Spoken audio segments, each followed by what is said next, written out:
Hello, friends. Welcome to This Day in Jack Benny. I'm John Henderson. This episode is from May 19th, 1946. Previously on the Jack Benny program.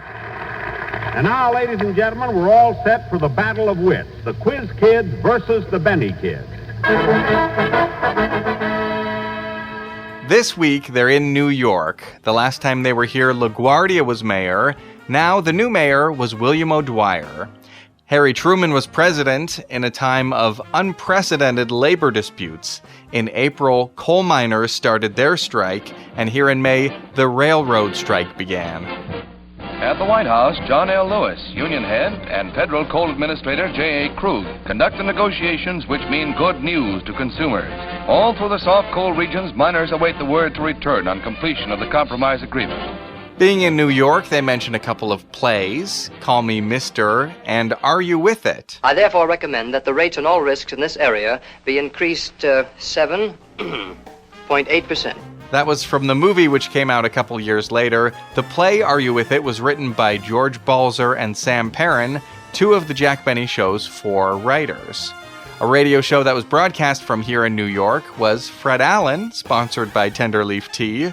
This week, Fred Allen's guest would be Phil Harris. Why don't you quit that guy, Benny? Me quit Jackson? What can I do? Well, you can come with me. You will be happy on this program. Wait, I'll introduce you to the cast. Wait a minute. Say, Fred. Yeah? Who are those guys sitting there with those rented tuxedos? Phil. That's our orchestra. Orchestra? Them guys have got shoes on. Phil, how would you like to conduct our orchestra? Well, okay. Which guy do I kick to start them playing? Kick. Certainly, in my band, it's Frankie, the guitar player. Phil, you don't kick anyone. Here, take this. Well, what am I going to do with this stick? Now, you just wave this little stick up and down and see what happens. Okay.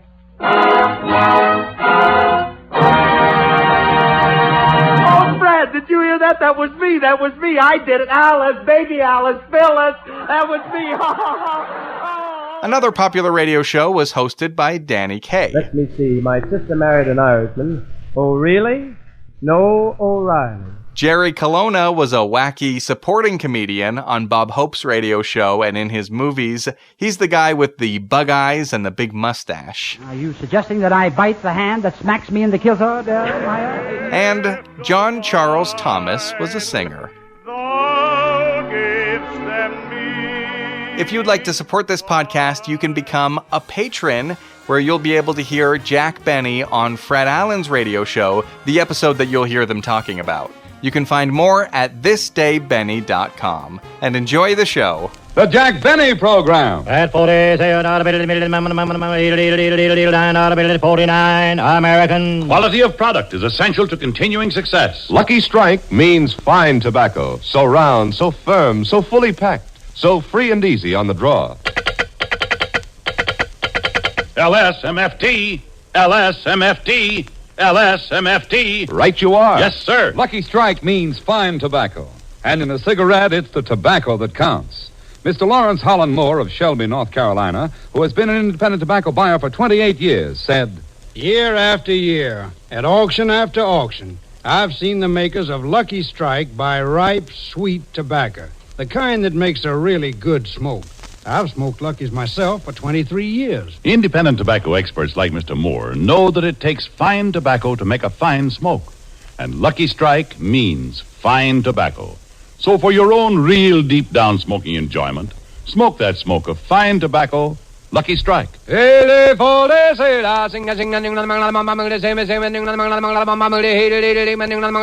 American.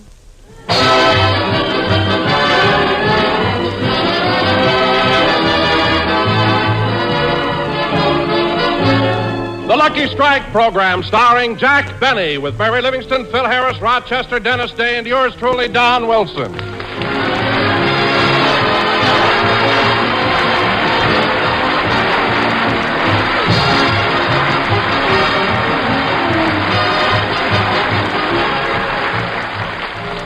From New York City, that body of land that was purchased from the Indians for $24, we bring you a man who could have gotten it for $22.50.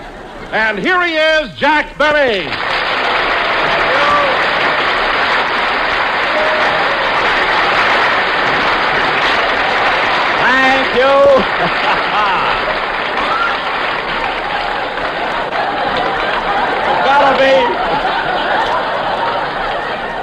ought to be hard to work and look at that face over there.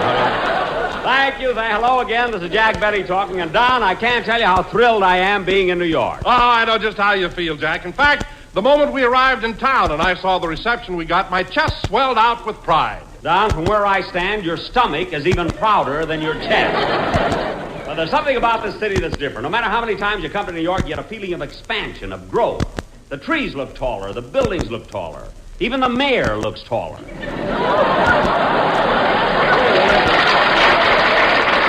Oh, kidding. It's amazing. Now, wait a minute, Jack. The mayor is taller. What? You mean LaGuardia found out about Adler shoes? No, Jack, no. LaGuardia isn't mayor anymore. New York has a new one now. Oh, really? No, O'Dwyer. Don! Oh, wait a minute. Let's not steal jokes from Danny Kaye. You know, I've got 4 writers. Oh, really? No O'Para, no Balzer, O'Tackaberry, and O'Guzzler.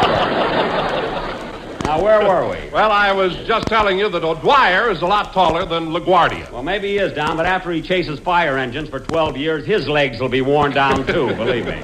So you never can tell. Oh, hello, Mary. Hello, Jack. Hello, everybody.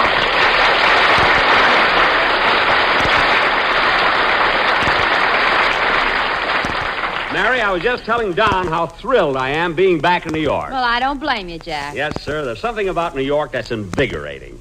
Why, the minute I got off the train at the station, I felt stronger. Is that why you put on a red cap and carried your own bags?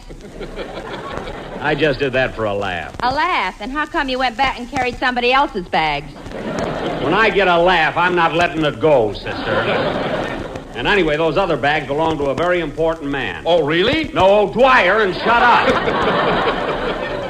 Say, Mary, have you been having any fun in New York? But I've been spending most of my time in New Jersey visiting my mother. Oh, yes, your mother. How is the William Bendix of Plainfield? Oh, Mama's fine, but really? Papa's having a lot of trouble getting up the stairs. Why? Mama keeps throwing him down. Sounds a little like Titus Moody in there, that one. I can understand. Anyway, Mary, how's the rest of your folks? I mean, how's your sister Babe? Did she get married yet? No, Jack, and Babe's heartbroken about it. You know, last week she was going to elope with her new boyfriend. And what happened? She couldn't get the ladder up to his window. Oh, that's too bad. Yeah, so she threw him a rope. Oh, that's good. No, he took another look at Babe and hung himself. There's the sister right over there. Oh, that's too bad, huh? No, that's good. Now she's engaged to the undertaker. Oh, really? No, Shapiro. Now,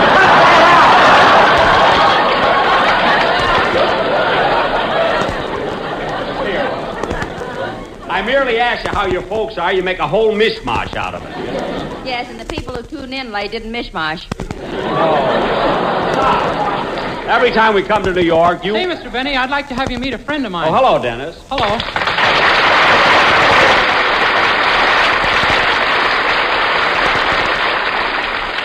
Say, Mr. Benny, I'd like to have you meet a friend of mine. How you feeling, kid? Fine. Say, Mr. Benny, I'd like to have you meet a friend of mine. You having a good time in New York? I sure am. Me and this friend of mine went out all over town, and we had a lot of fun. I showed him how to jump over fire plugs, and he showed me how to hitch rides on the back of trolley cars. I don't know where you pick up... Where is your friend? Right out in the hall. I'll go and get him. Dennis and his friend. Say, Mary. Here he is, Mr. Benny. Isn't he cute? Dennis, they found the other 499 monkeys. Take this one back to the pet shop. Imagine picking up... Quiet. Imagine picking up a monkey for a friend.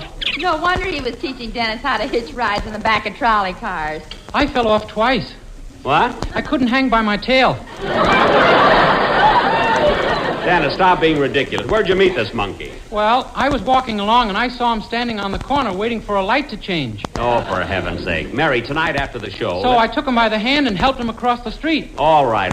Mary, tonight after the show... Then I started to sing, and before I knew it, we had $40 in nickels. $40 a nickel? Jack, stop taking that monkey. I'm just trying to take him out of the upper brackets. He is kind of cute. Come here, monkey. Coochie-coochie-coo. Coochie-coo. Oh, look, it jumped up on me. Dennis, quick, get the monkey off Jack's shoulder. No, he's all right. Well, at least move his tail. You look like Jerry Colona. Jerry Colona? What's the matter? You crazy or something? Dennis! Stop being silly. Take it easy, monkey. Just sit on my shoulder. Hiya, folks. Harris is here. I couldn't get a room, so I slept last night with Grant in his tomb. Lay it on me. Make with that New York patty cake. Hey, Jackson, what's that thing you got on your shoulder? Well, it's a monkey, a real live monkey. Come on, get down. Well, what do you know? Where'd you get it, Jackson? It isn't mine. Dennis picked it up last night. Isn't that silly? I don't know. It looks better than what you picked up the night before. Oh, yeah? She was a pretty classy dame. Yeah. Say, were those her legs or were her stockings filled with walnuts? Phil, one more crack like that and you're going back to California. When's the train leaving? I don't know. I'll call Truman and find out.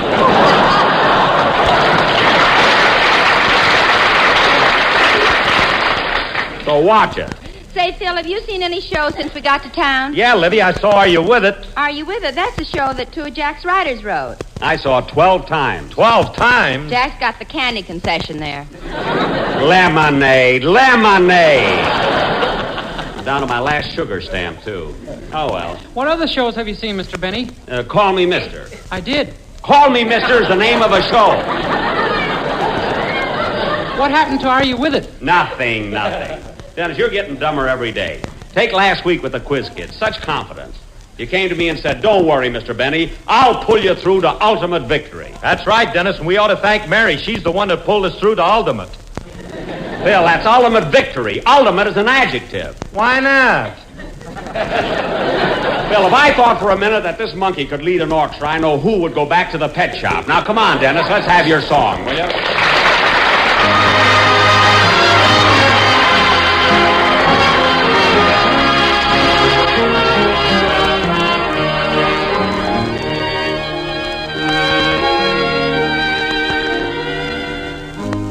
We'll gather lilacs in the spring again and walk together down a shady lane until our hearts have learned to sing again. Home once more,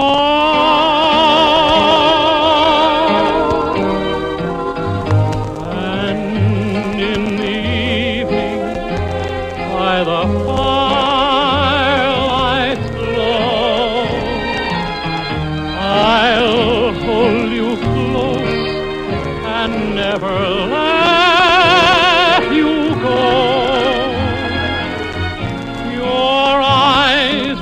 Tell me all I want to know. Now that I'm home once more, by the firelight's glow, I'll hold you close and never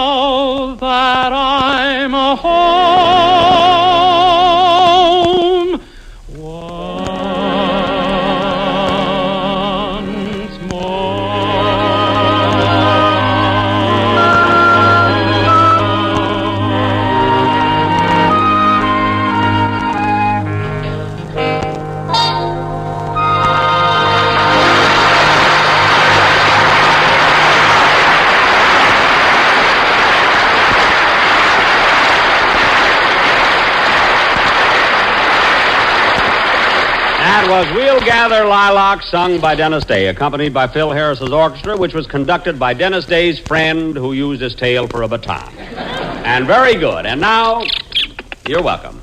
And now, folks... If my mother knew I was doing this, she'd kill me.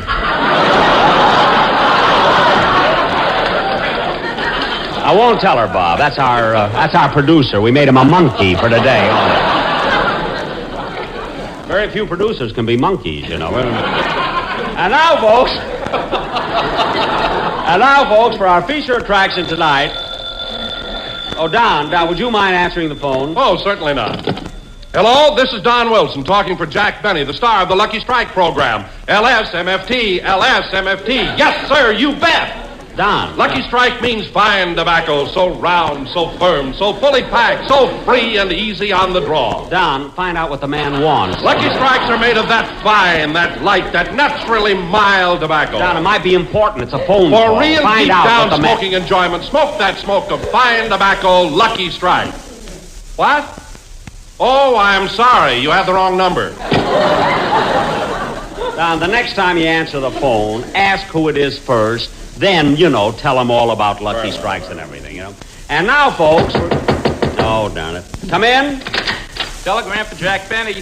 That's my writer. He's from Brooklyn. Everybody works on the show. Take it, Mary.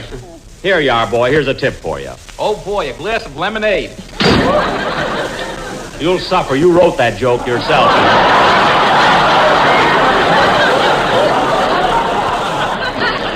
I just happen to have one in my pocket, the lemonade. I'm going back to that. Who's the telegram from, Mary? Fred Allen. Fred Allen? What does it say? Dear Jack, I am expecting you as a guest on my program next Sunday. I'm sure you'll be there, as I haven't had any luck all season. Isn't that sarcastic? It sounds like an adjective. Dennis! But imagine the nerve of Allen after he came over to my hotel and pleaded with me, begged me, even offered me money to be a guest on his show. Then he sends a wire like this. Jack, do you mean that Allen came to your hotel and begged you to be on his program? Oh, Don, I don't even want to discuss. I'll tell you what happened, Don. Mary, please. I happened to be over at Jack's hotel, the Acme Plaza. 500 rooms, 3 baths. Mary. And I thought nylon lines were long. Now, Mary. When I got into the hotel lobby, the elevator wasn't working, so I had to walk down 4 flights of stairs to get to Jack's room. Mary, they're not interested in this thing. Anyway, I got through talking to Jack and was just about to leave.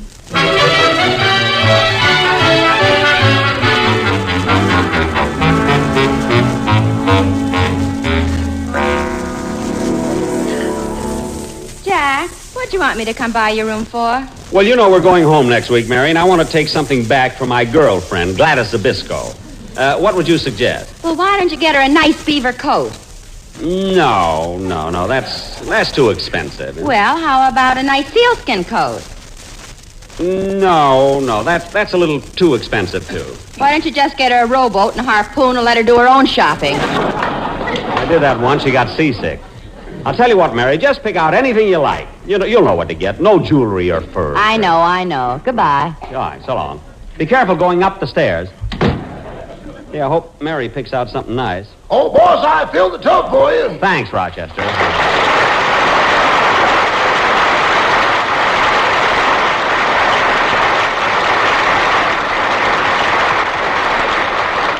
Rochester, have you got everything ready for my bath? Yes, sir. Towel, soap, talcum powder, bath mat, bath robe, bath salts, and your 2 little celluloid ducks. Fine. And Rochester, I didn't think it was a bit funny last Saturday night when you put tacks in the bottom of the bathtub. Those were bath salts. They hadn't disintegrated yet. Disintegrated? That's a verb. Oh. Well, they were sharp as an adjective. Well, I think I'll go in for my bath now. See you later. Doggone, this hotel room sure is a mess. That was some party the boss threw last night. Coca-Cola flew like wine. I've never seen the boss so merry. He slapped his sponsor on the back so hard he swallowed his cigarette. Lucky Strike, that is. And when Mr. Benny got up and told that story about the octopus, I thought I wonder who that can be. Come in.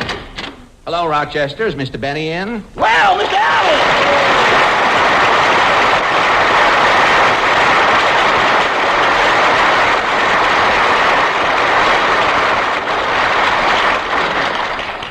Come right in, Mr. Allen. Mr. Benny's taking a bath. He'll be out in a few minutes. Well, I'll wait for him. How is Mr. Benny feeling, I hope? Pretty good.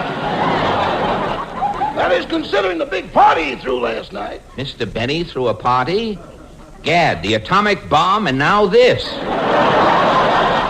What was Gromiko's reaction, Rochester? Tell me, was the party a success? Yeah, what a soiree. There was sandwiches, music, and dancing.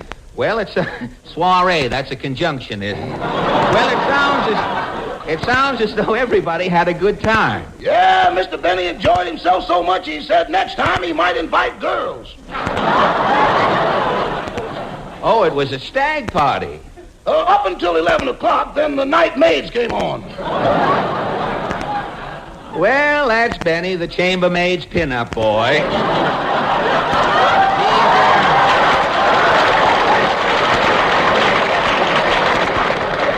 He's just as democratic as ever. Failure hasn't gone to his head, has it? Say, Rochester, will you tell Mr. Benny I'm here? Yes, sir. Why don't you just sit down and make yourself comfortable? Here's one of Mr. Benny's favorite books, I Stand Condemned. That's the story about the man who goes to the electric chair and leaves 3 lovely children, cream, cheese, and bagel. I hear Lindy selected it as the book of the month. They give you a smoked herring for a bookmark. With the quarter size, they give you an anchovy bookmark. Well, Rochester, I'm through ad-libbing. You can tell Mr. Benny to come out now. Oh, he'll come out just as soon as he can think of something funny to say. Well, I can't wait that long. Tell him to come out in pantomime, if you will. Yes, sir. Oh, boss, you've got company. Who is it? You'll be sorry. I'll be out in a minute. Rochester, what are you...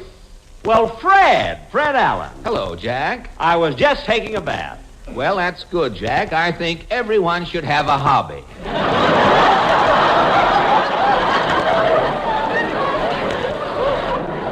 Yes, you want to know something, Fred? Those pens do write underwater. I found They do, that. really?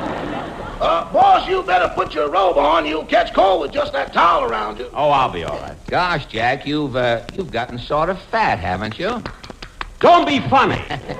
Your hips have jowls, I noticed. But honestly, Fred, you haven't changed a bit. Same hair, same forehead, same eyebrows, same eyes. Fred, lift those bags a little. I want to see your cheeks. Put on your red cap and lift them yourself. I will not. Fred, what's the reason for this friendly visit? Well, Jack, hang on to your towel. I've come to ask you to be a guest on my radio program. Oh.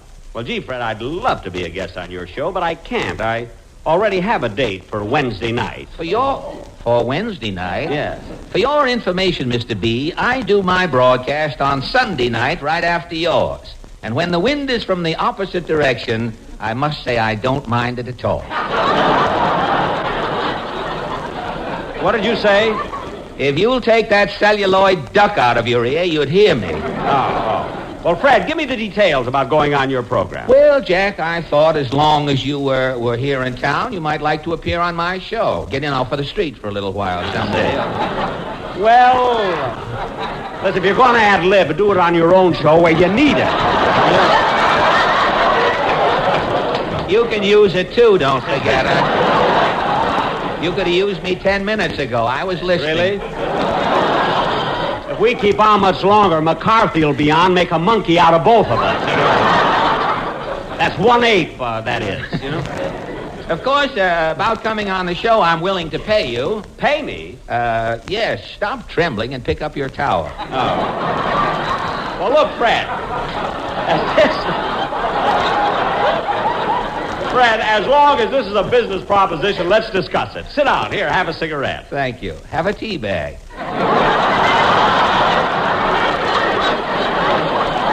Oh, boy, my favorite brand. Now, Fred, just what makes you think I'd consider appearing on your program? Well, I saw your ad in the Hobo News. My ad? Yes, the ad that read, "Now in town, Jack Benny. Available for theatrical dates, guest star appearances, And for 2 shillings, we'll meet English brides at the dock if husbands are detained. Must receive portal-to-portal pay. Oh, that ad? That was just put in the papers as a gag by my press agent.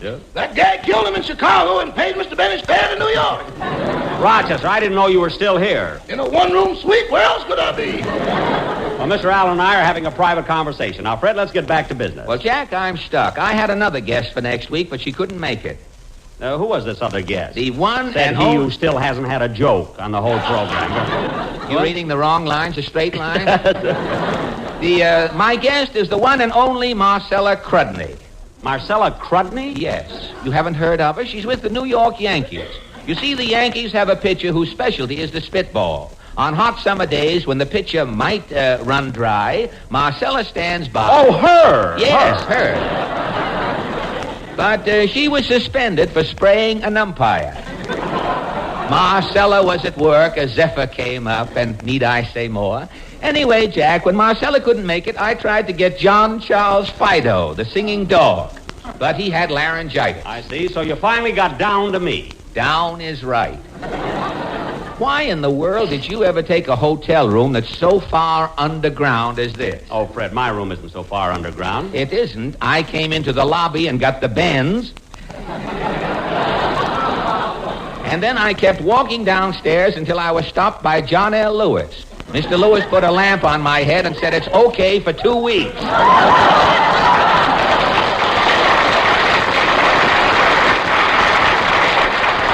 Well, I'm glad he put the lamp on because that's the first bright thing to come from your head in years. That last crack was for Maria Cooper. Did you hear that, Maria? Good. And now, Fred, while we're discussing this, let's have a bite to eat. I'll call room service. Hello, room service, please. Yada-dee-da-dum, da-dee-da-dum, da-dum, da-dee-da-dum. Hello, room service? Please send down 2 Acme Plaza special dinners. Right away, please. Thank you. Now, Fred, look, why can't I appear on your program this Sunday night instead of next? Well, I'm sorry, Jack, but I have my guest star for this week. He's your band leader. You mean Phil Harris, Shoe Fly Pie, and Apple Pan Rowdy? Yes, you see, Jack, around this time of the year, Maestro Al Goodman begins to worry about his options. So I thought I'd bring Harris over tonight and give Mr. Goodman confidence. I see, but I better warn you about rehearsing. Phil. He'll have to memorize his script. You mean Mr. Harris can't read? Only the labels on bottles. When he graduated from school, everybody else got diplomas. He got a sheepskin corkscrew. Well, look, Jack... Don't stop me, I'm rolling. Or I thought I was when we wrote it. Now, go ahead. Rolling? How can a square roll? Lucky for you, there's going to be a knock on the door, or I'd answer that. Thank you. Come in. Well, here's room service with our dinner. What's on the menu tonight? Pickle in the middle and the mustard on top. Just the way you like it in the whole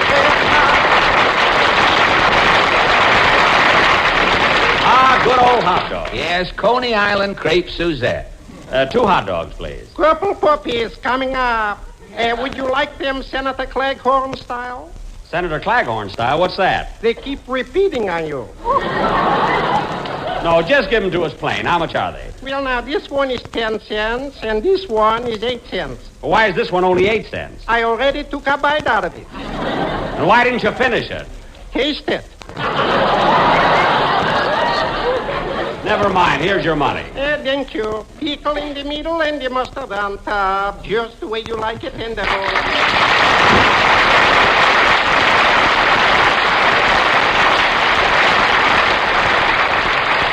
Well, Fred, here's your hot dog. Thank you. It was nice of you to keep the 8-cent one for yourself.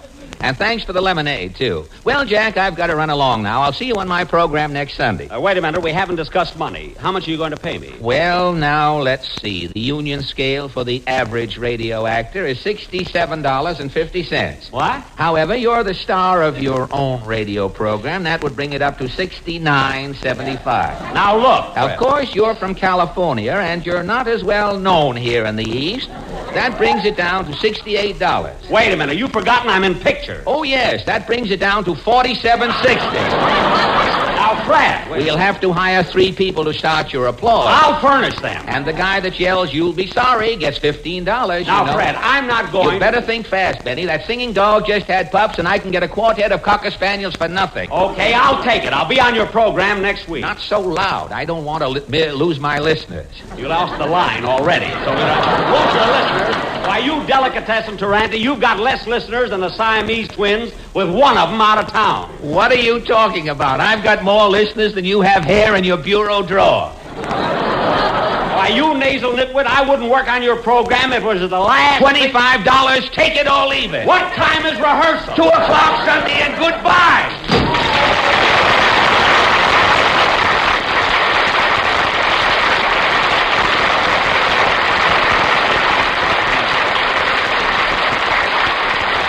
What a cheap guy. Imagine chiseling me down like that. If it wasn't money, I'd refuse it. Jack will be back in just a minute. But first, here is my good friend, F.E. Boone. At 49, American. Remember this all-important fact. In a cigarette, it's the tobacco that counts. And Lucky Strike means fine tobacco. Yes, it takes fine tobacco to make a fine cigarette. And year in, year out, at market after market, the makers of Lucky Strike consistently select and buy that fine, that light, that naturally mild tobacco. And this light, fine, naturally mild Lucky Strike tobacco means more real, deep-down smoking enjoyment for you. Remember, Lucky Strike means fine tobacco. So smoke that smoke of fine tobacco, Lucky Strike. So round, so firm, so fully packed. So free and easy on the draw. The famous tobacco auctioneers heard on tonight's program are Mr. F.E. Boone of Lexington, Kentucky. At 49, American. And Mr. L.A. Speed Riggs of Goldsboro, North Carolina. American. And this is Basil Rysdale speaking for the makers of Lucky Strike. LSMFT, LSMFT, LSMFT. Common sense will tell you that in a cigarette, it's the tobacco that counts. And Lucky Strike means fine tobacco. So for your own real deep-down smoking enjoyment, smoke that smoke of fine tobacco, Lucky Strike.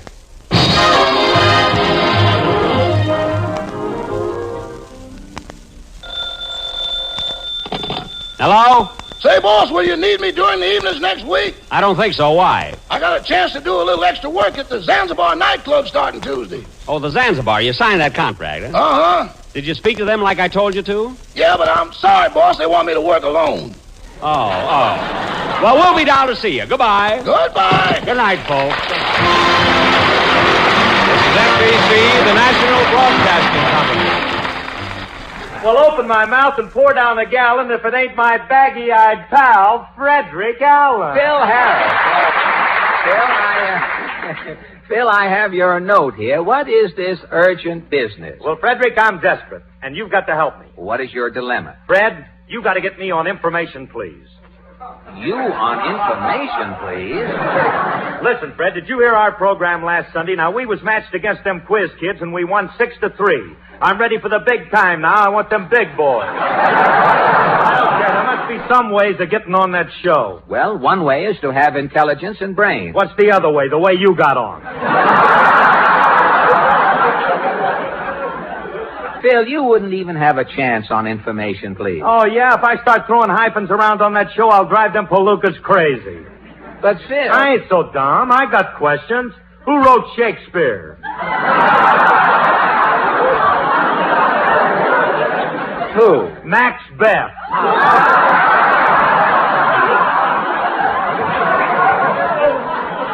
That's who. Now, who's the father of geometry? Who? Some square. Yes, sir. But I see the senators is home. I'll knock. Somebody, I'll see Harris is the name, Flaghorn. Phil Harris, that is. Yeah, I'm from the South, the deep South. Well, Where I come from, we refer to you as that silent senator from up north. I don't know what The only band I'll listen to is the Dixieland Band. Now, look, My son, favorite singer is Ginny Sims, Cotton Ginny, that I'll is. say to it. Speak up, Senator. The floor is yours. Out with it. Well, I got a... Start blabbing. Don't be another Cooley. Now, look here, Quit, Twins. you old flooded that is. Why are you Oh, standing go peel a possum. Go Wait a minute, Phil. I'm from the Phil, solid. Phil, you were... I'm solid, that is. Now, Phil, wait a minute. Hold your southern temper. You can't talk to the senator like this. You keep your big northern nose out of this, you Yankee pigeon bugger! Yeah. Son, I want to shake your hand. You got a mouth after my own heart. Well, it's a pleasure, Senator, a pleasure. Well, Phil, what about the rest of the program? Forget the program, Fred. Forget the program. When two Southerners get together, there's got to be a song. I come from a humming family, son. Let her rip. Okay, Senator.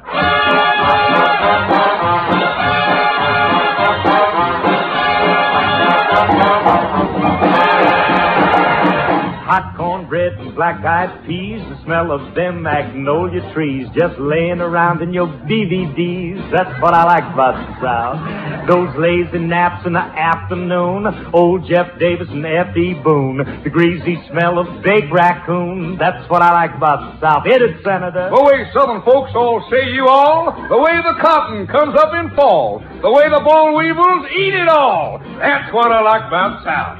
Where Coca-Cola's, foam and fizz, where man can live on land that's his. With his plenty of money, Confederate that is. That's what I like about South. Now, wait a minute, boys. It's my turn now. Give me the Bowery where folks go slumming. New York girls so becoming. Where every house has indoor plumbing. That's what I like about the North. Old Broadway, those burlesque queens. Central Park with its grassy greens. Where Mammy's little baby likes Boston baked beans. That's what I like about the North. All right, boys, let's do it all together, huh? Where everybody, north or south, can get right up, shoot off his mouth. Where kidding one another is all fair play. That's what we like about the USA.